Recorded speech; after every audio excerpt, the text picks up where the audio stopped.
Assalamualaikum warahmatullahi wabarakatuh. Saudara, kembali lagi berjumpa dalam Sapa Kalsel. Dan di pagi hari ini masih berbicara tentang pelaksanaan pemilu di daerah. Dan di studio kami sudah hadir Ketua KPU Kabupaten Tabalong, Pak Ardiansah. Assalamualaikum Bapak. Waalaikumsalam warahmatullahi wabarakatuh. Sehat Pak ya? Alhamdulillah sehat Pak. Sehat. Sehat. Oke Pak, kalau berbicara tentang pelaksanaan pemilu, kan ini sudah mau mendekati lah ya Pak ya. Betul. Kalau di Kabupaten Tabalong sendiri seperti apa nih pelaksanaannya atau ya persiapan pelaksanaannya begitu? Jadi begini Pak. Jadi 14 Februari tahun 2024 nanti kita akan melaksanakan yang namanya sarana kedaulatan rakyat atau sarana demokrasi untuk memilih yang pertama presiden dan wakil presiden, kemudian DPD RI, kemudian DPR RI, DPRD provinsi, dan DPRD kabupaten kota. Secara langsung, umum, bebas, rahasia, jujur, dan adil dalam Negara Kesatuan Republik Indonesia berdasarkan Pancasila dan Undang-Undang Dasar 1945. Nah, kenapa dikatakan sarana demokrasi atau sarana kedaulatan rakyat? Nah, karena tentunya kalau kita berbicara demokrasi itu kan berasal dari kata demos dan kratos. Demos itu adalah rakyat sendiri, kratos ini adalah kekuasaan atau kedaulatan.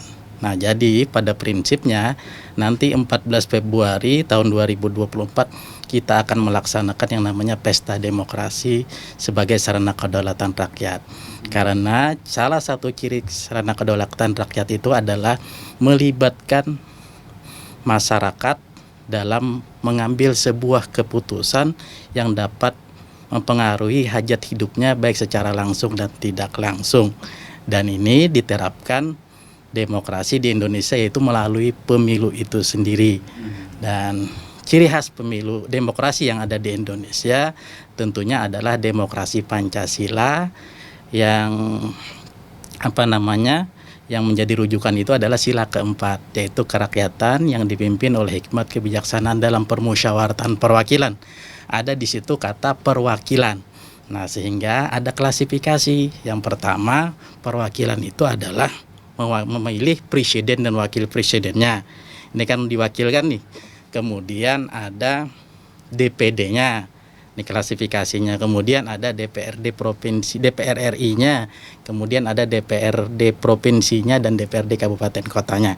Perwakilan inilah, pemilu ini adalah memang wujud daripada demokrasi Pancasila itu sendiri. Oke. Untuk di Tabalong sendiri bagaimana untuk persiapan? Nah, jadi untuk pelaksanaan pemilu itu sendiri, pemilu itu kan paling tidak ada 4 komponen yang memang terselenggaranya pemilu, termasuk di Tabalong ya. Yang pertama itu adalah adanya penyelenggara pemilu. Nah, penyelenggara pemilu itu tentunya ada yang namanya KPU Republik Indonesia. KPU Republik Indonesia sebagaimana tugas dan fungsinya salah satunya adalah membuat kebijakan-kebijakan yang nanti diturunkan secara hierarki untuk dilaksanakan sampai jenjang nanti ke badan ad hoc. Ada KPU provinsi, kemudian ada KPU kabupaten atau kota, kemudian ada yang namanya panitia pemilihan kecamatan, panitia pemungutan suara, dan yang terakhir adalah nanti KPPS. Nah, beserta linmasnya nanti 2. Nah, ini harus ada dulu. Sekarang yang sudah terbentuk itu adalah untuk di Kabupaten Tabalong itu sudah terbentuk PPK dan PPS. Berarti sudah komplit dong kalau begitu? Atau tinggal nanti KPPS dan linmasnya 2 nanti. Itu mungkin di bulan Januari. Bulan Januari. Oke. Yang tadi itu dikatakan ada 4 pilar atau 4 yang tadi penyelenggara, termasuk juga seperti itu. Apalagi itu yang kedua adalah memang ada peserta dan calonnya. Nah, pesertanya sebagaimana kita ketahui bersama, itu kan peserta pemilu itu ada 3 sebenarnya. Yang pertama itu adalah partai politik, nah, yang membawahi nanti caleg-caleg. Jadi partai politik pada prinsipnya disebut peserta pemilu itu. Yang kedua adalah calon perseorangan. Perseorangan ini adalah DPD. Kemudian ada pasangan calon. Pasangan calon ini adalah presiden dan wakil presiden yang nanti diusung oleh partai politik atau gabungan partai politik. Nah, ini klasifikasi terkait dengan pencalonan atau peserta pemilu. Kemudian peserta pemilu sebagaimana yang ditetapkan oleh KPU RI, ini kan untuk jumlah partainya ini kan ada 18 ya, secara nasional. Kemudian ada 6 yang lokal Aceh. Nah, kemudian kemarin mereka telah mendaftarkan calon anggota legislatifnya secara berjenjang, baik itu di tingkat RI, kemudian di tingkat provinsi, tentunya di RI adalah KPU RI, di provinsi adalah KPU provinsi, di kabupaten adalah KPU kabupaten, kan? Kayak itu klasifikasinya seperti itu. Kemudian, nah sampai hari ini itu kan mulai proses panjang ya. Nah karena pendaftaran itu 1 Mei ya, sampai 14 Mei awal itu kemarin. Tahan dulu Pak. Kita kembali saudara setelah jeda iklan berikut ini.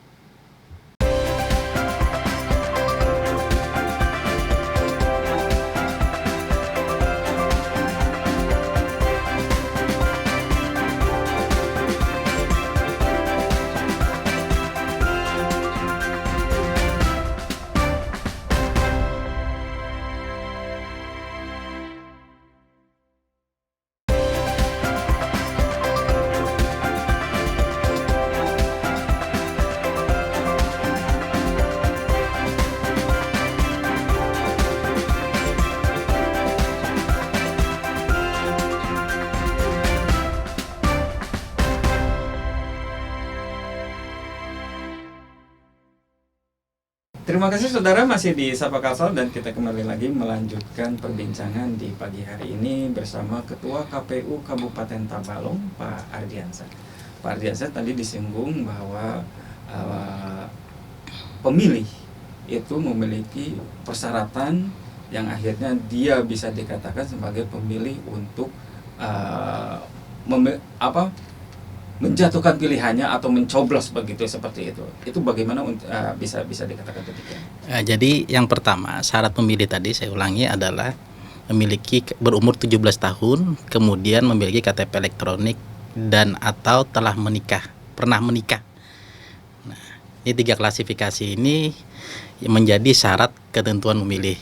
Nah, jadi kalau di bawah umur 17 tahun tentunya tidak akan bisa memilih. Nah, ini 17 tahun itu dalam artian pada saat pelaksanaan hari H, artinya 14 Februari 2024 itu genap 17 tahun, berarti dia mempunyai hak pilih. Ini terkait dengan milenial ya. Nah, ini klasifikasi secara umum.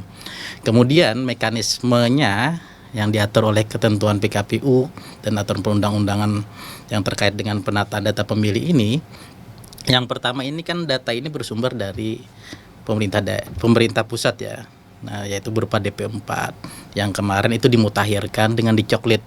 Nah, jadi di DP4 ini data yang dari pusat ini sudah seluruhnya Pak. Jadi data itu data dari yang umur 17 tahun pada saat hari H sampai setua-tuanya, seperti itu.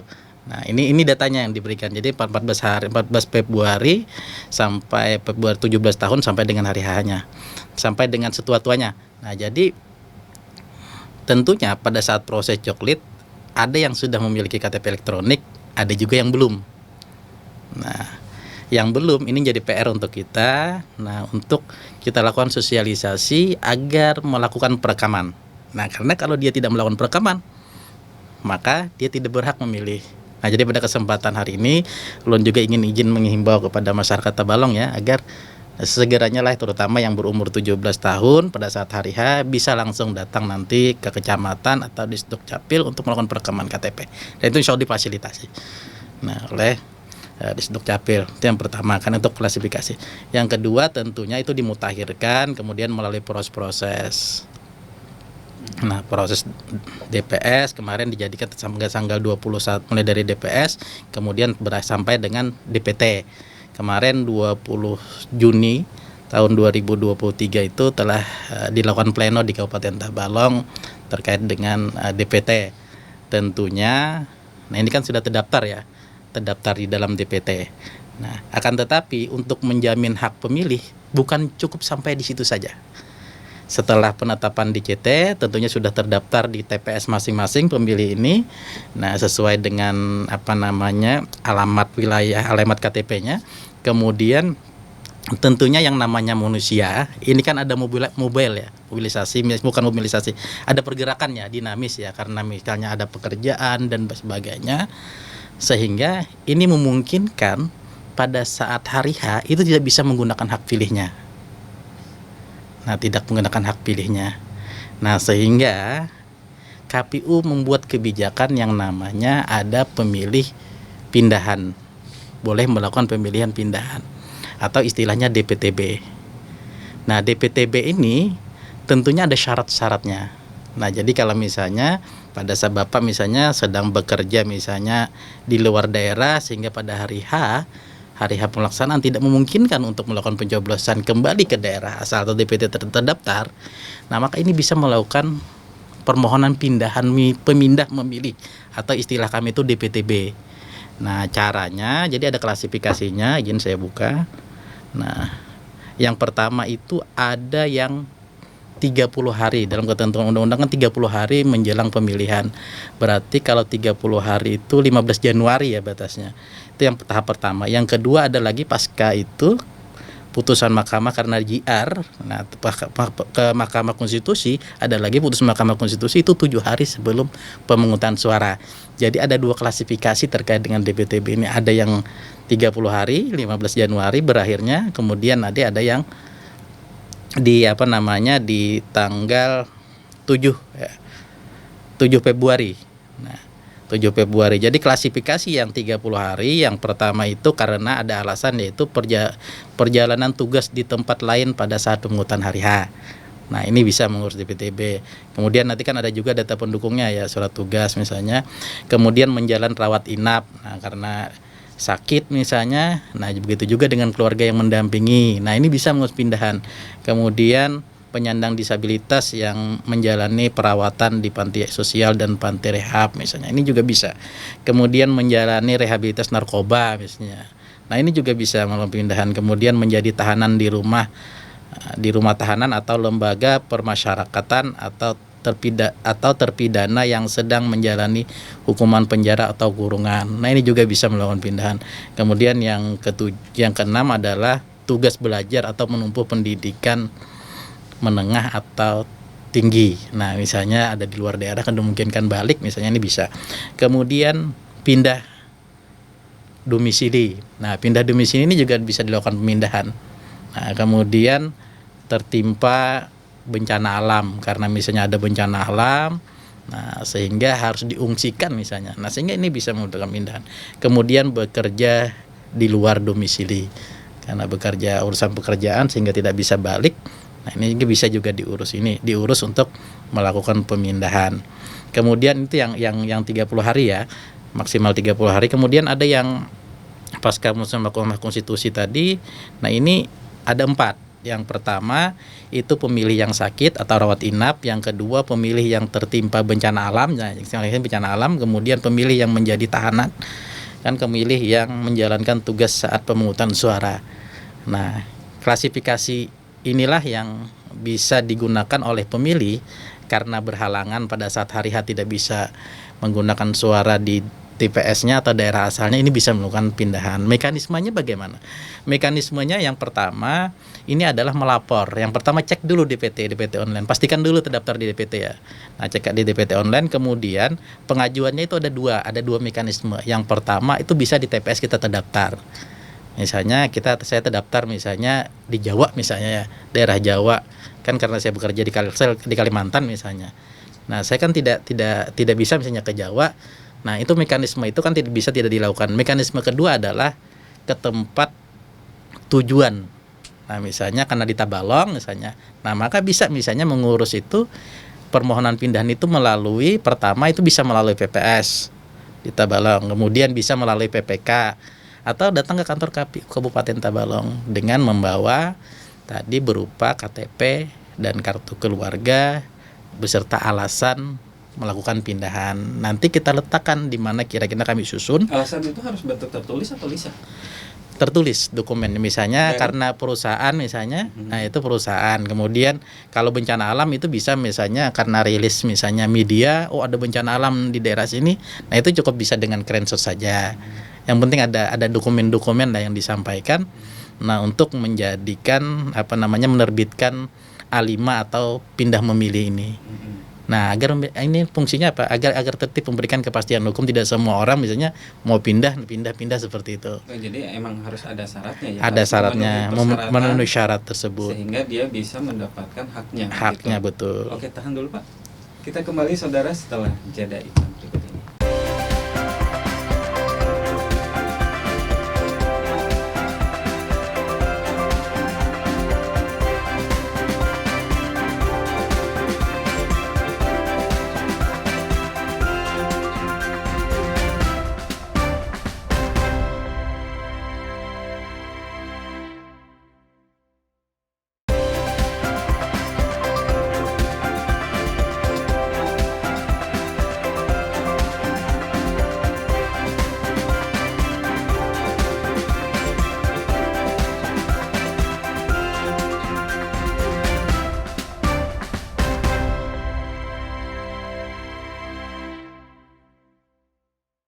Baik saudara, kita kembali lagi melanjutkan perbincangan di pagi hari ini bersama Ketua KPU Kabupaten Tabalong, Pak Ardiansyah. Pak Ardiansyah, kalau tadi sudah dijelaskan nih tentang pemilih tambahan ya Pak, seperti itu bagi warga yang mau memilih tapi kebetulan dia ada kegiatan lain sehingga dia tidak bisa memilih di daerahnya. Seperti itu, kemudian dia harus melakukan pindah tempat untuk memilih. Itu mekanismenya tadi udah dijelaskan. Terus ada mekanisme lain nggak? Atau ada persyaratan lain nggak yang harus dia lakukan sehingga untuk mengurus administrasinya pun ya boleh dikatakan itu lancar gitu? Kalau untuk ketentuan lain itu tidak ada. Cuman yang perlu saya sampaikan itu adalah terkait dengan hak pilihnya. Nah, ini penting.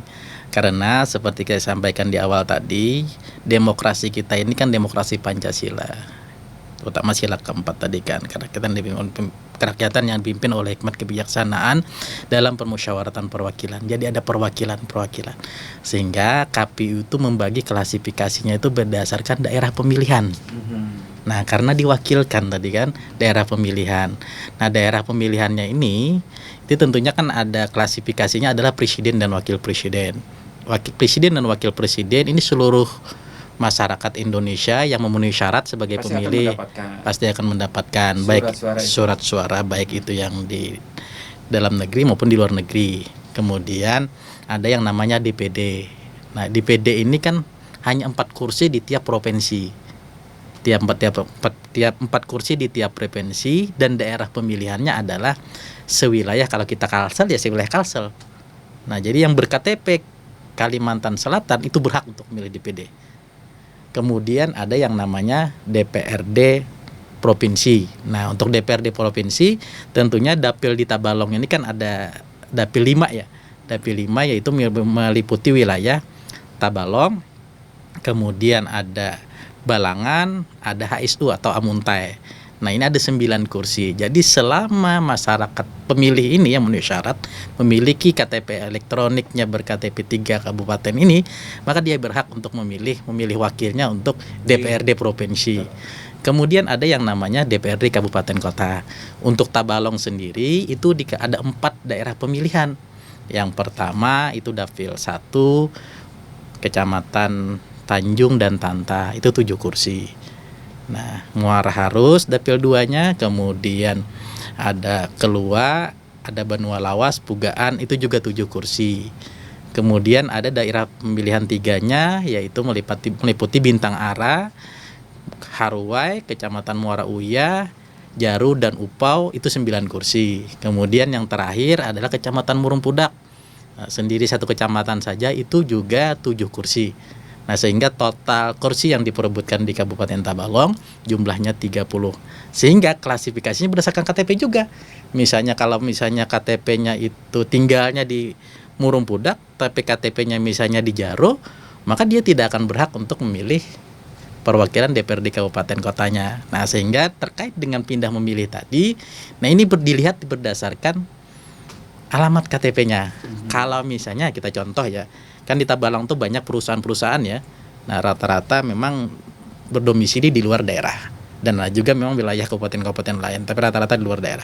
Kalau luar daerah itu, maka yang dia dapatkan hanya presiden dan wakil presidennya sebagai wakilnya. Nah, jadi tidak bisa mendapatkan dia Karena hanya itu hal umum ya Pak ya. Iya. Presiden dan wakil Iya. itu berarti suratnya untuk seluruh warga negara. Iya. Gitu. Nah, kalau misalnya posisinya adalah misalnya orang Banjarmasin misalnya, maka yang dia dapat dari DPR RI ya. Mohon maaf ketinggalan. Tadi DPR RI kita kan wilayah Kalsel 1 ya.